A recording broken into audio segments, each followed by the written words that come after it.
Hello, everyone, and welcome back to another episode of Noble with Nobu, the All-American Shaman. Nobu, today is, well, as we're recording it, Super Bowl Sunday, and what do you think we should talk about today? Let's talk about the power and influence of rituals. Okay, so maybe you could describe to us, the Super Bowl seems like kind of a ritual in and of itself with all these different kind of hype around it, but I'm sure many other examples we can touch on throughout the program on what rituals are, how they can be leveraged, but could you give us just like a baseline definition of the word ritual? So, ritual is something that one does almost without thinking and just falls into a trance-like state when doing it. For example, some of their morning ritual is to have their cup of coffee. Their evening ritual is to pour themselves a glass of certain beverage. And generally, there's um, repeatability, right? Whether no matter what the timescape is of daily, weekly, monthly, etc., to where this is something we don't even think about, right? And it Mm. almost gains a life of its own, which ties into another word, which I should have said to you earlier, but is egregore. Egregore. Egregore. And we It's a can new one touch on on that me. as well. Okay. Yeah. So an egregore is, in some cultures, they call this talpomancy or talpa, but it's breathing life into something that does not have life. Mm. So, for example, whether this be your imaginary friend as a child is a form of an egregore. It's a non-physical entity that has a life of its own or a personality of its own, or whether it be people being consumed, or rather just being part of the egregore of a crowd, right? So when you're by yourself, you're your own person, you have your own way of doing things and your own patterns. But when you fall into the en masse of a football stadium and you're joining in, with your team, someone else starts yelling and the energy's rising, you become not so much a singular person, but more of a grain of sand in the overall beach, or the wave, right? Mm. You're Kind of no becoming part longer of the like a individual. conscious collective, a collective consciousness. Yes, sir. And it's interesting when you said ritual as something done without thinking, because actually I was kind of defining it almost as the opposite, where it's like very prescribed and written down, and there's like a certain set number of things that you need to learn that maybe someone else has to almost like teach you and hand down, and you have to practice in order to then make it second nature. Is that kind of the concept folded in there too? Yes, yes, yeah, I tend to skip things forward, but yes, it's to the point where, again, it's been established. You know the magic, you know the SOP, you know the grimoire of how to do things. And when you are actually doing ritual properly, it's not there should be no thought in it. In my practice, it becomes that Mm. flow state, which also again relates back to the sports today, you know, Yeah. on many Yeah. on many dimensions. Yeah. Yeah. And I guess I always think about the term ritual in a religious context of like you have to perform these steps in order to get a certain result or in order to connect with the other side, maybe like the more spiritual dimension in that regard. Um, maybe you could talk about how you use ritual in some of your shamanic and life coaching practices. Yes, as far as coaching, the biggest ritual, as far as opening and closing the container, right? Because from both the professional standpoint of like, hey, like we are now in work mode. We're not chit chatting. We're not dilly dallying. We have a focused objective here. And it sets the container for that. And then also gratitude's a ritual I practice with my coaching clients as well. Because the more you practice gratitude, again, to where it becomes without thought, where you're just thanking, you're being grateful for experiences as they come, it shifts your reality. And as far as shamanically, a whether it be, it depends on what medicine I'm working with in that context, but there's different rituals involved. If I'm working with Bufo, there's a different way I prepare, work, and close with it versus with ayahuasca or with combo or with psilocybin. There's the different energies, just as, again, going back to sports, there's different rituals for football compared to soccer. There's different Mm. routines and egregores and patterns of behavior that people fall into to perform or observe these different tasks. Yeah, so I mean, it sounds like rituals can be very powerful in that way of if they do become second nature, then and you set the intention, I guess, correctly of like knowingly performing this ritual, because odds are you'll get the effect that you're going for. Can you maybe talk about why someone would want to seek out performing certain rituals? Maybe like the thought process going into either accepting one that already exists or like creating a new one. So as far as, you know, falling into one of someone else, belief is really powerful here, right? If you don't actually believe in the power of whatever magic it is you're working with, whether it be gin, red, black, white, angelic, what have you, if you don't believe that it's real, it's not going to work nearly as well for you. Whereas Mm, again, a lot of what comes down to people's success with things comes down to the power of belief. So if that's the case, if you don't believe or trust someone else's school of thought, right, then you need to create your own. And again, when you create your own, it needs to be, in my opinion, as authentic for you as possible. Because if you're making your own, you want to breathe life into your own rituals, and by proxy, they may go back to the egregore, they may take on a life of their own. mm. Yeah, actually, so with that, you said like you're working with clients and you then kind of create their own. Like, what does that process look like? Like, what would someone go about? Is it like it has to be kind of in the physical world? Is it more intention setting? Is it kind of layering all these different angles? Layering all the different angles. For example, a ritual that someone could start to making the mundane sacred is another benefit of doing rituals, right? If when you go to the gym, if it's just slap on your shoes, put on whatever shirts on the top of the drawer, and you go, there's less intention and focus and narrowing of energy in that, right? Mm, If you treat everything like a ceremony, right? You've seen how, again, I use for shamanic work, I use my headdress and I use various different stones and pieces of gear that I wear to assist me in that.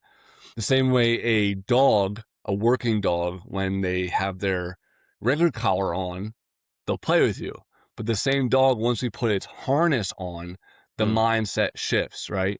So part of the ritual is also self-programming oneself through different means. So if I want someone to be more focused while at the gym, all right, I want you to make it a ritual and a routine now of putting this essential oil on your skin so that way you smell and it activates certain chemistry within your brain. Or if you are having a competition in your sport, you might have the ritual, right, of wearing your lucky pair of underwear or your socks or what have you. It may mhm. sound silly to other people, but again, what is most important is one's own belief in the ritual.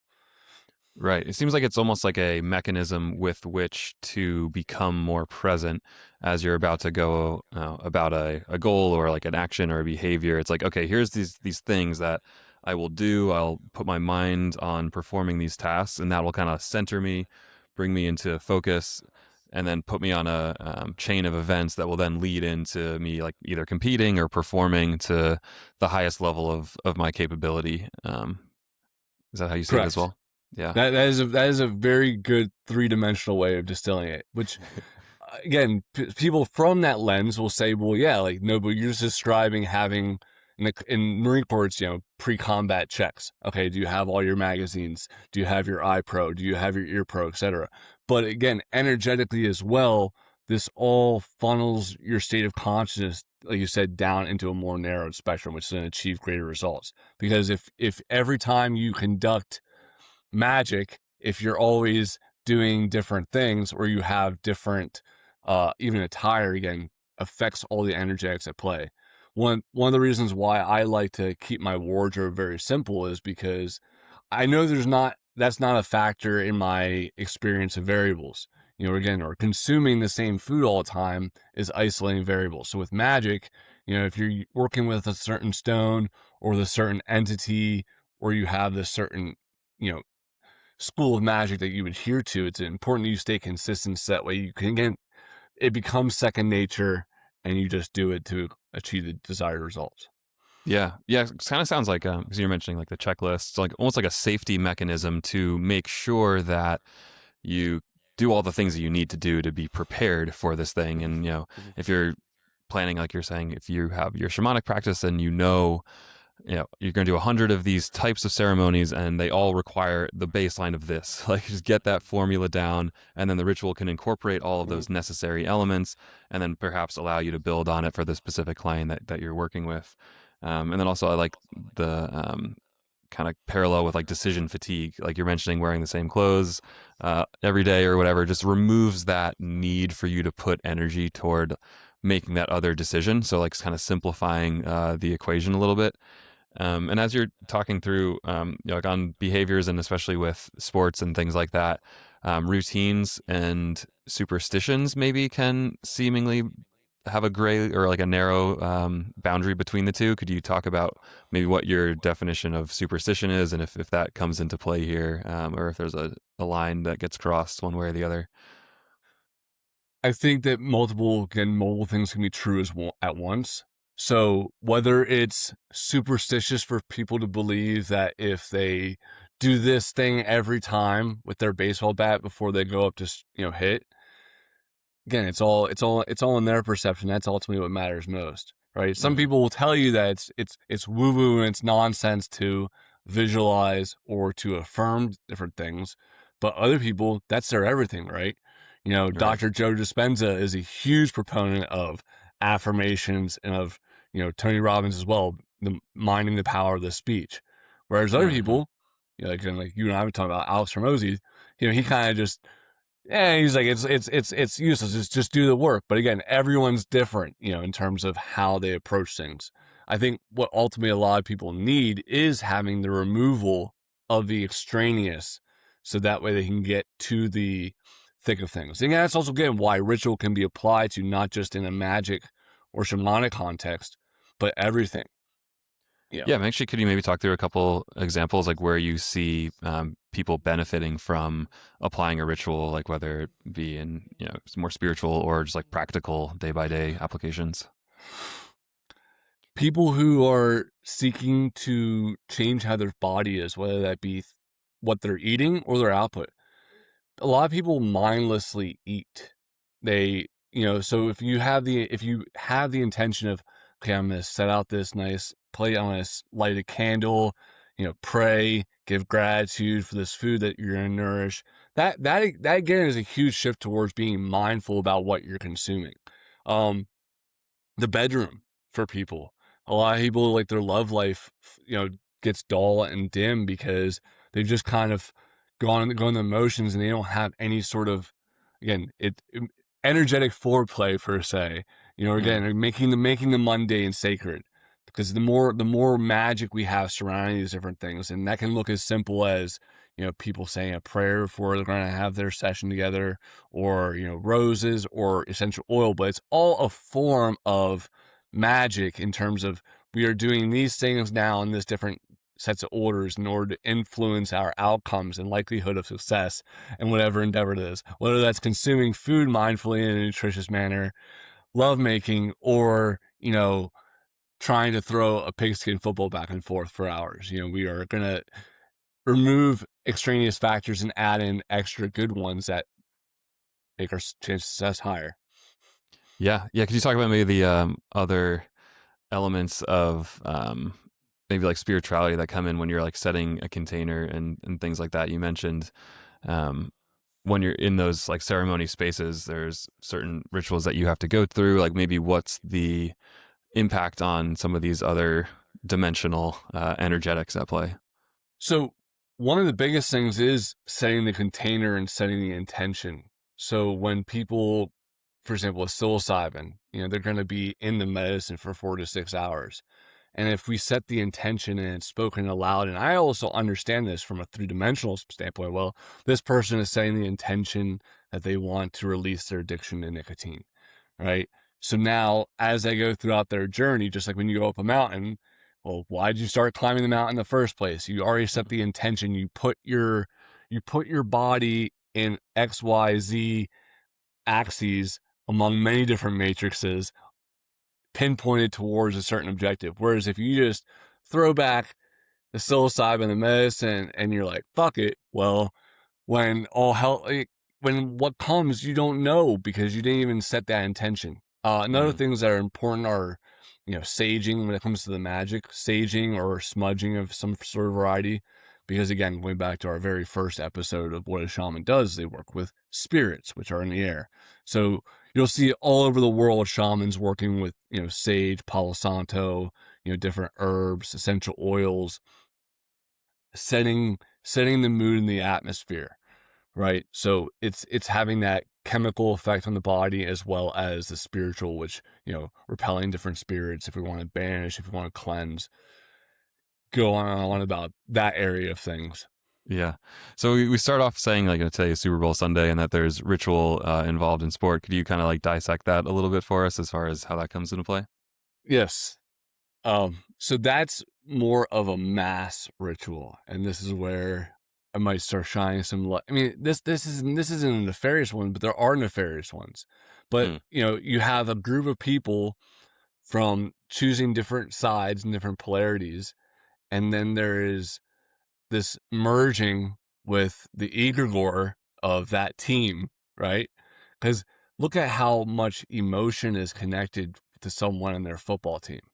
If Hmm. somebody is my team, like, and you'll see people's hearts racing, people jumping, people screaming. They're not acting like their heart's in it. They have merged with that greater consciousness. They have chosen to, in a way, sacrifice and offer up their own energy to be a part of something larger than themselves. Mm. Um, so that's in the football game. That feeds the fan, that feeds the players, right?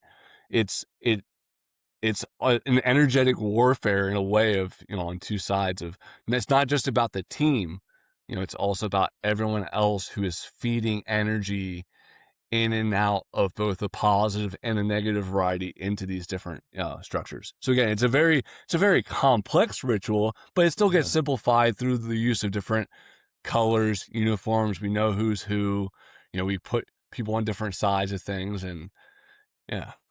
Yeah, that's cool. Actually, I hadn't really, I guess, thought of it specifically in that way because I think, if you're a fan, you're cheering on the team, like, oh, like you're not going to help them because they're just out there doing their own thing, and like you screaming louder is irrelevant to them. But then it kind of flashed into my mind when they had COVID and people couldn't be in the stands, but you still had the athletes playing for TV because you have like the TV audience. But I had some interviews with the athletes and they're like, yeah, it was not the same. Like playing to a silent stadium was like weird. And I'm sure that impacted their performance like greatly. It's just, especially like the more adrenaline packed moments when a stadium would be cheering or booing one way or the other. So in that way, it's kind of more fun. Like if you're a fan in the stands, then your contribution to that, I'll use the word egregore, even though I don't really know if I'm using it correctly. But if you're like feeding that egregore energy and that collective consciousness energy, then you can have an impact on the result. Mm-hmm. Absolutely. Yeah. I mean, this is, again, I've said this before, but you should always pretend as if everyone can hear your thoughts because they can. Now, again, is the quarterback of the Seahawks today going to be consciously aware of every single person in the stands, let alone in the country, saying this and that or the other? But subconsciously, yes. Like it's all these little tiny point ones and point, zeros going in and out towards him for whatever direction. We all, feel that effect, and the ritual too of, putting it out there and having it be witnessed. That's another thing about Hmm. rituals too, and magic in general, is the power of having eyes on or having eyes off. Some rituals need to be done, kind of like the weather episode we talked about, spell casting and forecast. They both have casting in it, spell casting and forecasting the weather. But then also, do we want this ritual to be observed to where other people's consciousness can influence it? Or does this ritual need to be kept in secret where no one else can influence it subconsciously? Right. Yeah, I think that's when you first kind of brought up the topic of ritual, and like my mind immediately went to like basements, people wearing cloaks, and like, yeah, you got the pentagram on the ground, and like they're trying to pull some spirit from another dimension. You got any cool stories with that type of visual on rituals and that lineage and maybe tradition? So there's various different cults and sects that work with, you know, blood magic, sex magic. I mean, Aleister Crowley was a huge proponent of sex magic. Different there's many different flavors, but I will say this as far as my wildest experience was when I was working with jinn. Jinn are genies in Arabic culture and born of the smokeless flame. And I was working with a woman who wanted to. I asked her, I was new to this at the time. And quite frankly, I was biting off more than I could chew. And I asked her what she would wish for to write it down. And she wished for a new car. And she described like what the car would look like and everything on the piece of paper. And I did the ritual. And I've never had knock on wood, I've never had any sort of incidents with fire in terms of like almost burning a house down or, you know, things going up in flames, other than that one time. These smoke alarms went off in the house before the fire even started. And but then a week later, she ended up getting new tires for her vehicle for free.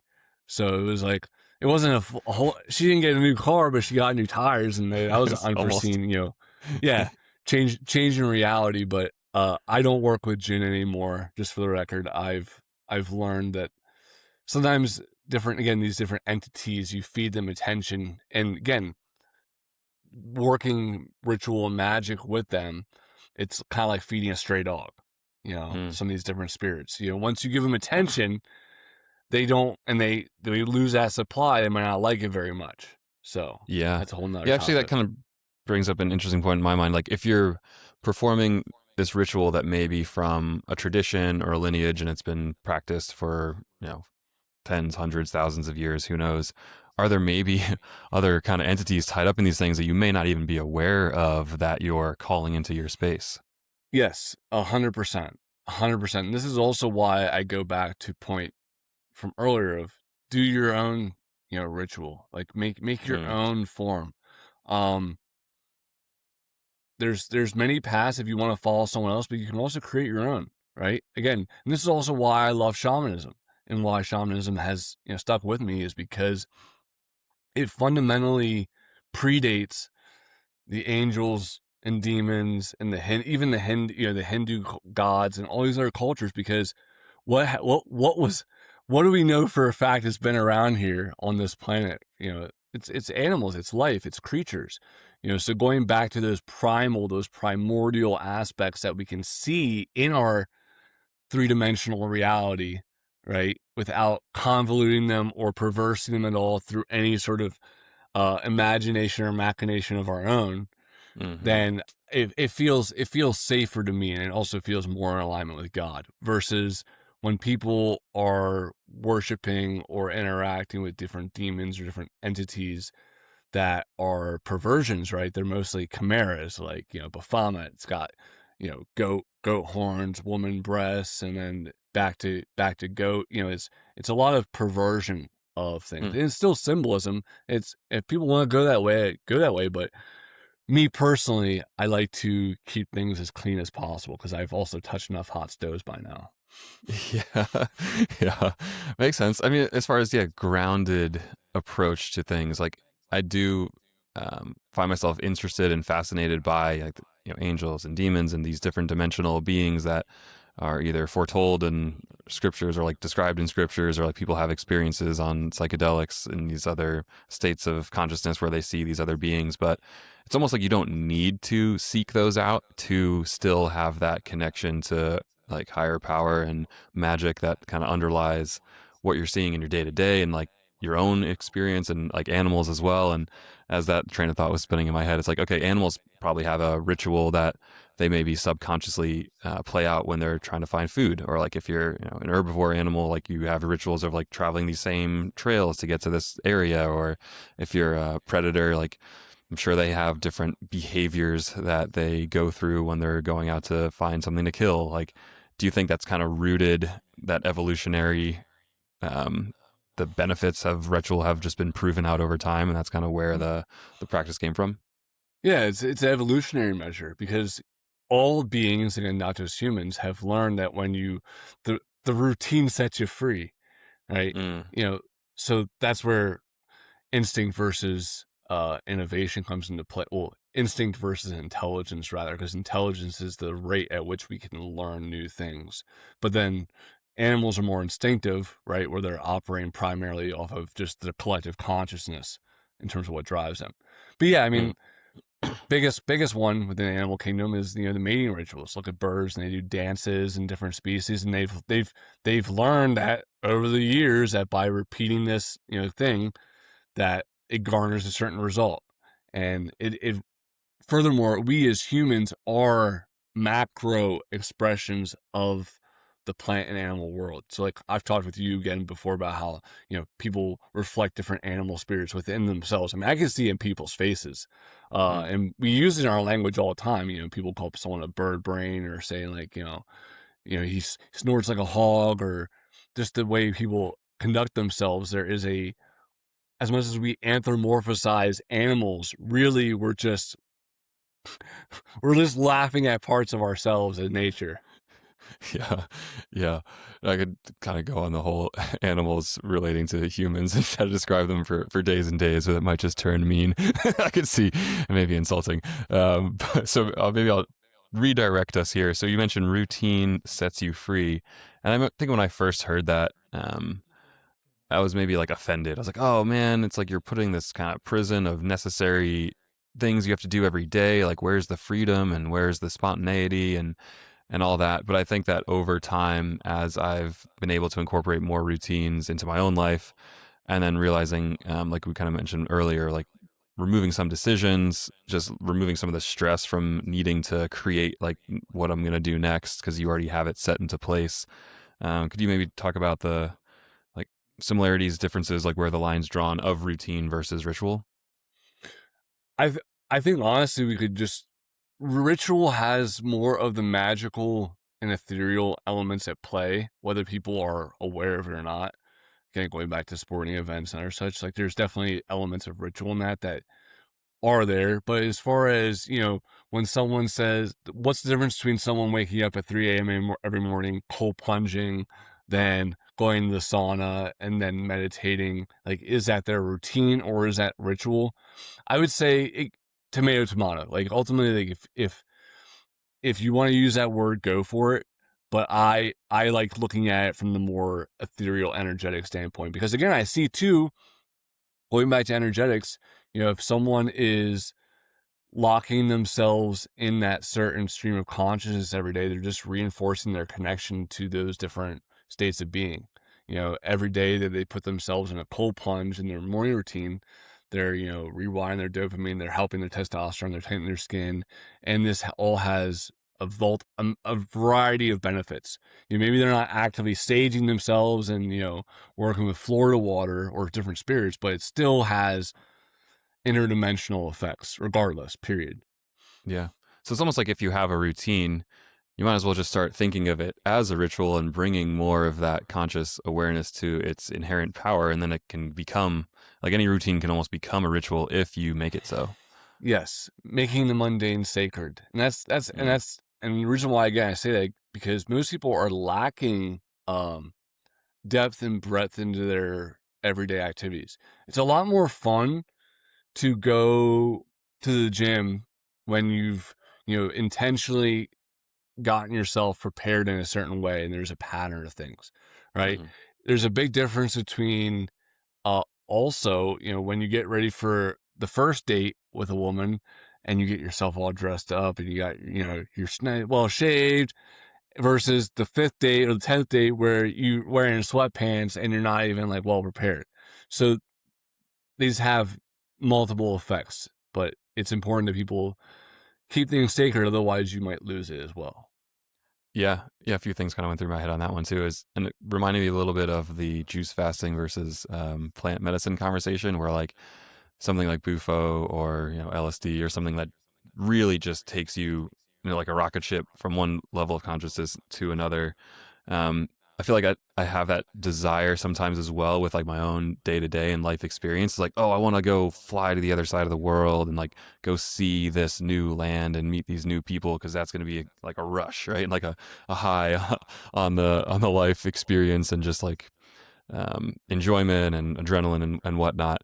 But then the finding the sacred in the mundane concept. And now that I have a baby at home, he's 6 months old, like we're not doing a lot of exploring and adventuring and finding new crazy things for a variety of different reasons. But bringing the intention to the day to day of like, okay, I'm playing with him on the floor. This is a new and novel experience, even though we've done it multiple times day in and day out. But like in this moment, I can find the sacredness to appreciate in that. I think that's again, like kind of like one of these practices, one of these more routines made ritual just by the thought that went in before or during. Important that people, this is why, again, going back to the gratitude piece, gratitude is so powerful because when you're grateful for things, you're not disappointed, you're not upset, and again, a lot of times it just takes, if you're really not grateful or you're upset about something, I promise you, if you sit with it enough, you can find a reason to be grateful for it. And again, can change, again, just going back to the energetics of, we want to have ourselves be clean before doing ritual or routine. If our mindset's not right, if we're not even grateful to be doing or, receiving what we're about to be doing, then it's probably, we're already going with a poor mindset. It's going to set us up for not success. Yeah. And I think that's like the most powerful thing. Like, I guess we've said it a few times already, but just that power of the routine, if you're intentional about what you're putting in place, and like the gratitude routine and just the ritual around being grateful can really change your entire life. Like you can have the exact same, and that kind of is my goal and my day to day too. Like I'm going to keep my life pretty much the same, but I want to completely change how I experience it through being grateful for all these little things that I either before took for granted or even complained about. Like looking back at my past, you can have these events. Like I broke both my arms at the same time once, and I was like, that was awful. I was like, objectively, that was bad. Like you can't say that was good in any way. But now I'm thinking back years later, I'm like, oh, that set me on a path to then, I moved back to New Jersey where I'm from, and I got closer to my family, and then ended up meeting my wife. It's like none of that would have happened had that quote unquote bad event happened in the beginning. So yeah, I think the power of ritual is something that I guess I didn't really think about until this conversation now of like creating those habits and like reprogramming your brain through those intentions. So maybe we can talk about like on a really practical term, like maybe with some of the folks you work with on your coaching side. Do you devise them, like have them write them down, like have them kind of journal and brainstorm on like what types of things their goals are, and then like structure routine rituals around that? So every client has different goals of me. I mean, there's usually they're more spiritually inclined, but I mean, people's goals are also related to their fitness and their health and their wealth. And again, if someone's struggling with the physical realm, need to first shift their own state towards their body. So again, loving themselves enough, because you can't hate yourself into getting fitter. It's not going to work. It's not going to last. You're just going to burn out at a certain point because you've been the person seeking external validation, and you'll never survive off that. You have to be able to self-sustain yourself. But whether it be working through affirmations, gratitude, changing how they, again, structured their routine with different things, and how much levels of complexity. For example, one of my clients now, I have him doing martial arts and, yoga, but it started off with just the workout time was just body weight movements. And then we made it more complex. Okay, you've got this, we've got adherence with this. And every day, so now he's getting more saturation into that energetic aspect of physicality and of being active. So, which I know some people are saying like, yeah, no shit, no, but the more you do something, the better you get at it. But a lot of people don't have the inner drive to increase the frequency or the volume in which they do certain things. So whether it be exercise or spending time with your kids or reading or studying, having someone to remind you that, hey, like we can always build on this. We can always get better, and not, because if you're not growing, you're stagnating. And again, that's just entropy. Things are falling apart over time. Yeah. That's kind of like we talked about in the last episode of like discipline. It's like if you're not actively working against the entropy of the universe, then you're just kind of start falling apart. And then, like you kind of mentioned that, I think um, in that routine and building by like physical motions to then into martial arts, do you suggest people kind of start small on like an easily achievable routine or ritual to then like kind of get that anchor and then grow and build it from there? 100%. Don't try to make large leaps. If you have an interest in something, starting off with it being small, keeping it consistent, doing it at the same time every day. Ideally, again, if you some people say it's autistic, but again, removing all the extraneous factors of, wearing the same clothes. It depends on how far you want to take it, but you get what you give out of things, right? You Hmm. can see it too, and again, back in sports, the athletes that play take every single practice seriously end up doing during the actual games. If you take your time seriously when you do your other endeavors and you apply your attention, intention, you get your connection, you're going to get a lot more juice for the squeeze versus if you're just kind of all over the place. Yeah, yeah, like what you mentioned of like put in and get out. It's like the quality of your attention during the actions is kind of like the only determinant of your outcome really there. So like the act of ritual can help keep you grounded, centered, improving the quality of your attention through the action to then get you better results.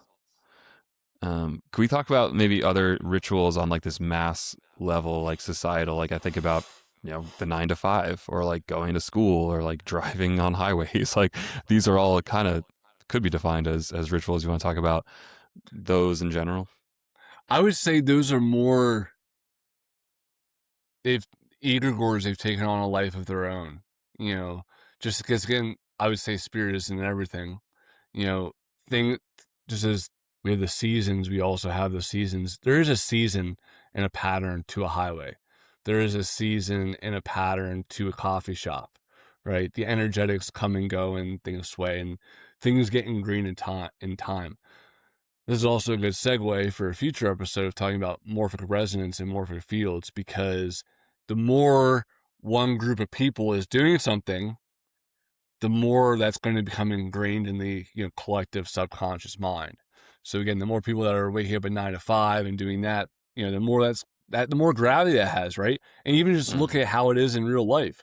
You tell someone you're not doing a 9 to 5 when you're surrounded by people who are, you're crazy. right. Conversely, when you say like, hey, like I'm looking to be an entrepreneur and be self-made, when you're surrounded by people who are, again, working for someone else, it's viewed as crazy. So again, whenever you step out of also anyone else's egregore or you know default mode network, you're gonna meet some abrasiveness there as well, potentially. Yeah, yeah. Seems to play into the you are the company you keep, and perhaps with the intention setting of new rituals if people want to change their their state or their behavior or try to work toward certain goals, like having that company be other folks that maybe already have this ritual in place or something very similar to it. Kind of playing off that knowledge saturation too, like we talked about with the fasting, like just keeping yourself surrounded by that field, that energy, that type of behavior to increase your chances of continuing it. 100%. Yeah. Anything else we want to talk about? Any like other paths on ritual that you had in your mind? I would just encourage people to look beyond the surface level of things. Look at the symbolism of different events that you are participating in and giving your energy to. Hmm. Yeah. So it's almost like, almost be careful, be careful what you're doing. Like you might be part of like a ritual that you're not even aware of. Well, how many people do you know that have, come out of various different cults of different degrees, right? Of where they say like, oh, like I was just doing what everyone else is doing, and then later Right. they break away from the group and they see from the outside looking in, they see something much darker or perhaps nefarious than what they thought, right?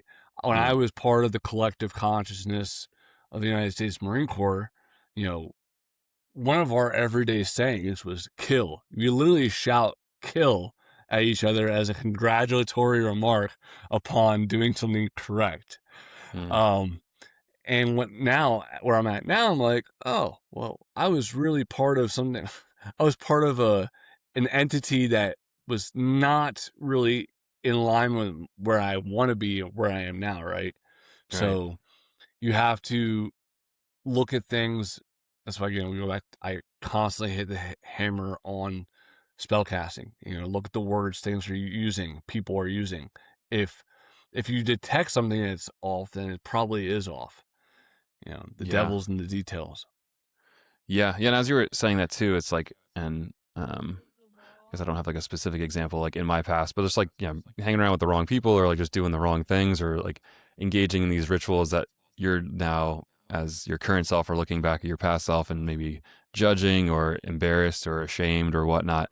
And I think that's a big mental barrier that I've had of just being able to let go of that. And I'm sure in your shamanic work and you talked about things like cord cutting between you and other people, and maybe is there like a kind of similar cord cutting of like you and your previous self, and like you like how you engaged with these different rituals in your past?